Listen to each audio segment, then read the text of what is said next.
Have you tried training methods that just didn't work? Do you feel that your pet is not getting his or her nutritional needs met? Are illnesses and bad behavior your daily norm? You're going to want to join me on the Pet Parenting Reset, where you'll hear interesting and informative interviews and get solutions to all your pet problems. I'm your host, Jessica L. Fisher.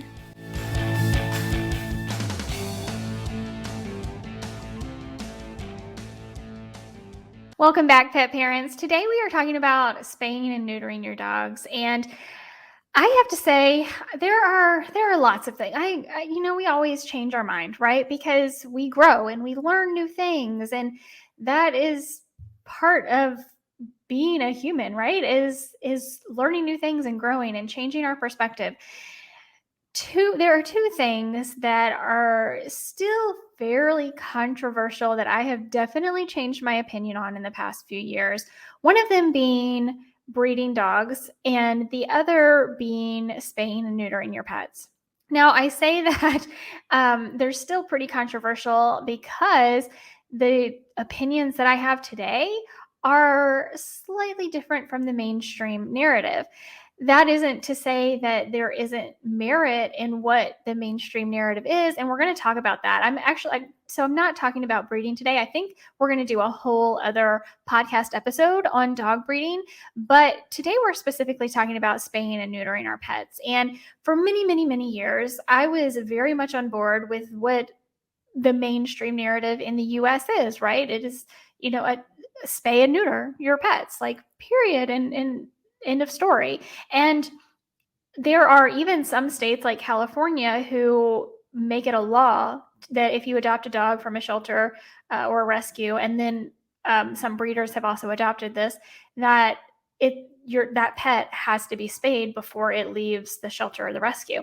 And okay, I get it, because we are dealing with, I don't want to say we're dealing with an overpopulation issue. I don't think that is the real underlying issue. I think it's irresponsible pet parents and not enough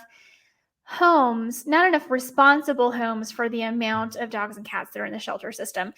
But again, I think a lot of that, more than anything, has to do with the irresponsibility of humans in general. Of course, if you're listening to this podcast, this probably doesn't apply to you. But when we're talking about, when we're generalizing, right? When we're talking about this issue on a whole, in the country, at least, of the United States, and I think it's similar in the UK, but I'm not an expert on that, so don't quote me on that. But so yeah, we have a problem for sure. And the quickest, easiest solution that was given to that problem was to spay and neuter all animals. There is an inherent issue in that. If you spay and neuter 100% of dogs and cats, the species ends, right? Of course, we're only talking about in one country, so we're not, they're going to be in other countries. And of course, if you had asked me about this even 5 years ago, I would have said absolutely. All pets need to be spayed and neutered, right?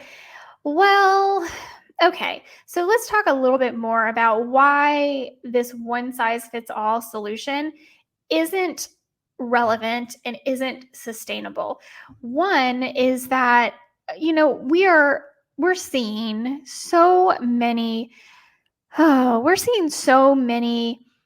diseases, illnesses in our dogs and cats, so much so that the School of Veterinary Medicine at the University of California in Davis, which UC Davis is what it's called for short, has done multiple studies very recently, 2020, 2021, on the effects of not just early sterilization. They were looking at early sterilization, but just sterilization in general of dogs. And there are so many unintended negative side effects from that. The very first thing that I learned about was that larger dogs, we're talking about like German Shepherds, Golden Retrievers, the big dogs, they can take many, many months into years to fully develop their musculoskeletal system. So when we take into account spaying or neutering these animals, we are removing the organs, the sex organs, right, of these animals, which these organs produce invaluable hormones to the body. And these are endocrine disruptors when they don't have these hormones in the body any longer, and can seriously hinder growth and development. But that's actually not the only thing that spay and neuter has these unintended negative side effects of. Some of the others include osteosarcoma, which is bone cancer, cruciate ligament tears and ruptures. These are, I see them all the time. Just scrolling through social media, people are talking about, their dogs having these tears and ACL and CCL and all these ligaments are being torn. Hip dysplasia, elbow dysplasia, fractures. These happen in male cats in some of their long bones. That is a known side effect. Lymphosarcoma, which is a cancer of the lymphatic glands and tissue. Hemangiosarcoma, which is a cancer of the heart or spleen. Prostate cancer, urinary tract blockages in male cats. Yep, that is very prevalent. Mast cell tumors, Cushing's disease, atypical Cushing's, diabetes, incontinence in female dogs, allergies, alopecia, which is hair loss, obesity. Obesity is a huge one. Negative vaccine reactions, excessive fear of people or dogs, fear of noises, separation anxiety, touch sensitivity, cognitive impairment, aggression. All of these things are known negative and unintended side effects of desexing your dog or cat at a very early age, or in general. There's the UC Davis has gone on to study more, not just early spay and neuter, but literally any time in the lifespan of a dog. UC Davis was specifically studying dogs, and there's not a whole lot of difference. There can be some differences, but there's not a whole lot of difference in these unintended negative consequences. So currently in the United States, standard practice is that dogs would be spayed up to 6 months of age. Some of them, females specifically, would be spayed prior to their first heat, is what a lot of veterinarians recommend, and what a lot of rescue workers and shelters will recommend. And all of this, again, is surrounded by the irresponsibility of owners, because while a lot of people have very, very good intentions, they don't necessarily always follow through with their good intentions. And so that's another reason why these rescue systems, these shelter systems in the US are requiring that before the animal even leaves the shelter, before they go home with you, they're going to be spayed or neutered, because, best intentions, right? They generally are never followed through with for most people. So that's the standard practice in the US. What's really interesting, and I don't think I mentioned this in the list of unintended negative side effects, was that Dr. Becker actually, in a blog post that she wrote about spay and neuter and how her opinion and beliefs on this practice changed in the early years of her being a practicing veterinarian, was that she was starting to see, because she also, just like everybody else, you go through vet school and you think this is the best, this is what we have to do, this is the best thing, is to spay and neuter all of these animals as early as possible. What she states in her blog post is that she was noticing that the number of dogs she was diagnosing with hypothyroidism was at an all-time high. And she, after talking to some colleagues of hers, found out that this is an unintended negative consequence of early spay and neuter. So we talked a little bit about the studies being done at UC Davis. And the first one in 2020 that was published in 2020, that was a 10-year study that looked at 35 different dog breeds and the effects of desexing on these dog breeds. So it wasn't like they had 10 animals they were watching, right? Like they did a lot of research across a lot of breeds of dogs.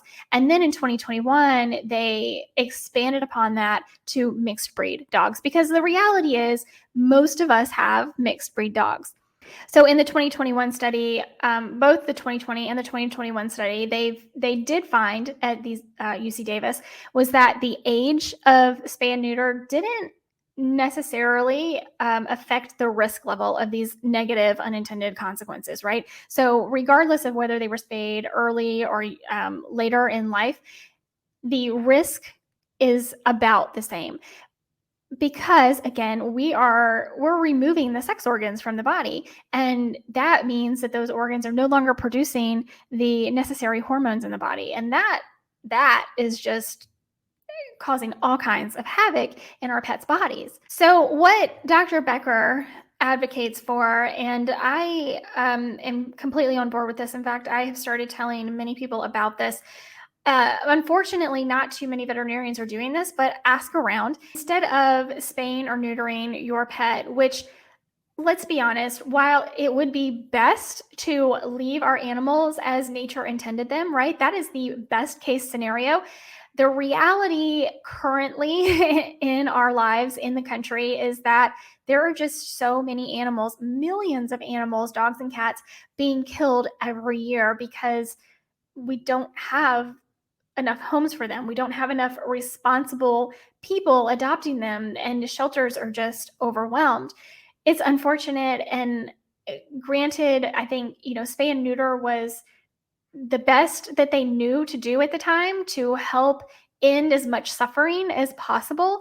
But these unintended consequences are a lot, right? That's a lot. So to bring an animal into your home and do everything right?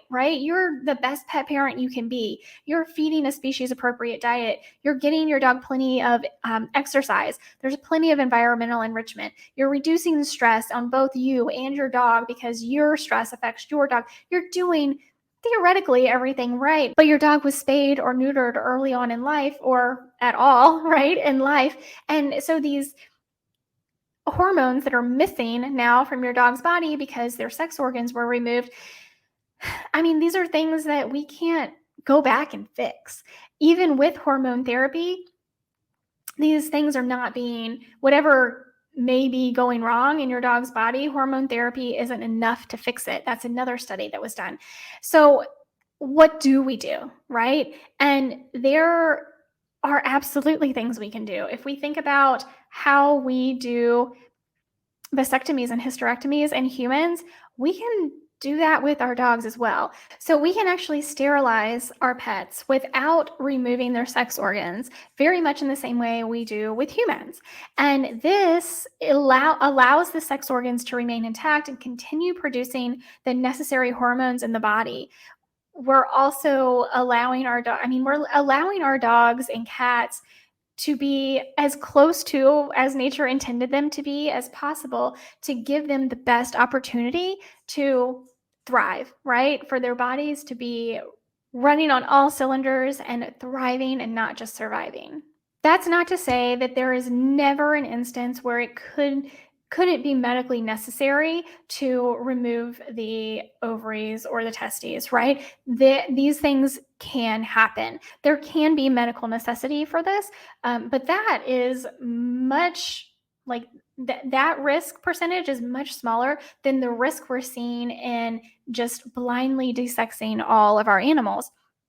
So very much like anything else, any other medical decision that we have with ourselves or with our pets, this should be done on an individual basis. This should be something that you do a ton of research on. This should be something that you can have an educated conversation with your veterinarian on, and talk to your medical team for your pet. If you have not heard me talk about this in the past, I have definitely talked about this. I personally feel, and there are many others out there who feel, that our pets deserve a medical team. Having one veterinarian who knows XYZ is wonderful, but having a team, hopefully that includes holistic and possibly integrative, possibly homeopathic veterinarians, to get multiple viewpoints on the health of your pet, is going to help you create more well-rounded, balanced decisions for your pet ultimately in the long run. And having an individualized plan of spaying and neutering or sterilizing without desexing, which would be a vasectomy or a hysterectomy, these are things that should be done on an individual basis. Now, all of my pets, I don't have any young pets any longer. All of my pets are aging. All of my cats are currently, at the time of this recording, between 13 and 14 years old. And I had them spayed and neutered when they were very, very young, because 13 and 14 years ago, that's what I thought was the absolute best thing to do for all pets. Kim, my dog, I adopted her from a rescue in California. She was spayed before we were allowed to bring her home. That was the law in California. I had no say over it. But even at that time, which was going on 7 years next month, my goodness, I still didn't know any better. I would have thought, yeah, she needs to be spayed, right? So I just want to put this information in your head to understand that every medical decision, regardless of how you view it as, from taking antibiotics to having surgery, a major surgery like spay or neuter, or any other, any and everything in between, is a very individualized thing. Like, you and your vet and your pet's medical team should be discussing all options and making sure you're choosing what is best for you and your pet at the time. So with that, I really hope this helps you to broaden the information, broaden your understanding, and knowing that there is more information out there. There are other options out there, to continue to look